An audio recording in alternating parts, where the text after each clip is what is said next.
3 weeks after the fire, I came up here to have a look. I saw the devastation behind me in the forest, and I thought this is the ideal location to film something to try and uplift a community that only 3 weeks earlier had just been devastated and traumatised by the worst fire it had ever seen.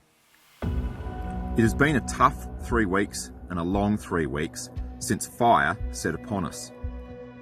Home after home after home gone. As the flames raged towards them, residents filmed the wall of fire bearing down. Decades of training in the military sets you up to have a bias for action in a disaster like this. Sheds exploded into flames and there was little many residents could do but watch the destruction unfold. You know, those who have served have that innate sense of service and community spirit and will want to help and protect where they can. So absolutely, if you're in one of their communities and something happens, you're in good hands. A horror that will be forever etched in the memory of so many. Historic house. I think the most valuable principle that I took out of having served the military and now transitioned into what I like to call the real world as a civilian is that of living your life as a servant of others. The last conversation I had with Teresa before the fire hit the town was one of literally run, get to the city as quickly as you possible and stay the hell away from here. The day escalated very quickly, and within 2 hours the fire was extremely close. From my fuel depot, where we were defending from the fire there and the ember attack, I could see across the valley those lick of flame come down that hill like a freight train and just swallow my home up, which was one of the most difficult things to have seen on that day. But I didn't let it get at me. I made a decision within about 3 minutes of watching that the day is far from over and there's a lot still to be done. So the decision to drive on and to forget about what had happened to my home was the best one I made that day because it let me clear my head.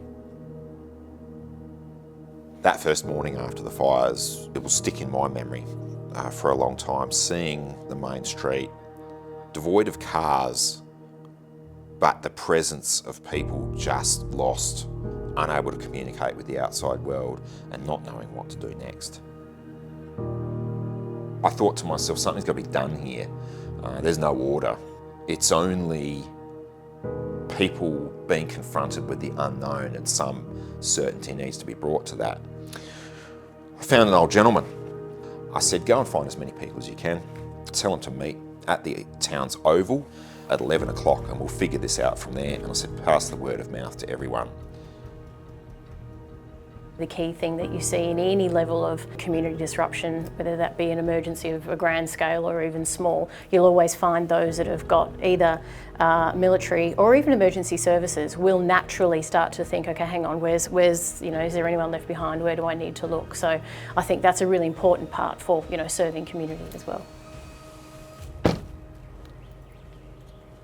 It was quite an eerie morning, just watching locals stream in here with the smoke still hanging in the air, and they just looked scared and lost. At 11 in the morning we had around 400 people who were those who were left in the town. This is where we met to chart a course forward. The last thing I said in that hour-long meeting, which was fairly detailed, was anyone who wants to come and help me fix this mess, see me after this public gathering. The town meeting ended and 50 people came up to me, all sort of seeking some sort of direction. We very quickly divided ourselves up into functional areas to help solve this in a disaster relief sense, and made some signs on a bit of cardboard that said Disaster Relief Centre, which we zip-tied to a tree outside of our retirement village residence centre, and we were open for business. Really what this is about is getting the community to be able to come to one spot to be able to either offer to help or to seek help. So if you need help with something... I often wonder whether I will ever be as privileged again in my life to see what I saw for the 3 days following the fire. The community rallied so quickly to pull together on a simple idea and concept a fully fledged disaster relief capability that I think any organisation would be proud of.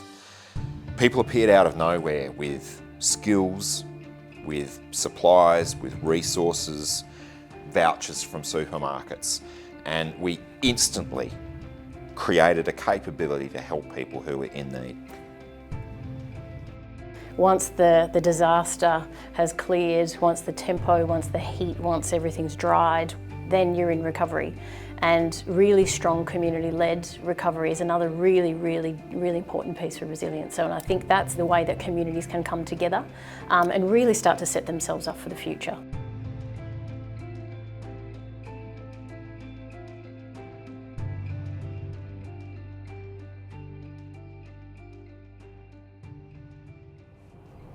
Veterans' needs change from conflict to conflict and decade to decade. Without ongoing, targeted and deep research and surveys that can actually discover what veterans are really needing in the contemporary sense, you can't target legislation, policy and initiatives to any good effect. The needs assessment survey that we're doing with MESHA, look, what we hope is that it gives us a real baseline of understanding of what's really needed in community for veterans and their families. What it will ultimately tell us, hopefully, is around those kind of the decision-making tools that we can use as government to shape policy. Look, post-disaster relief and recovery is an ever-evolving thing, and I can see every time I put the news on after some event how government and authorities are growing in their ability to stand beside and partner with victim communities and victim individuals to actually bring them through the process in a much more empowering way. I guess the real triumph was, in the end, being able to close the doors of that recovery centre and pull down the sign out of the front, knowing that what we left in its place was so much better than what we found on that day we started after the fires.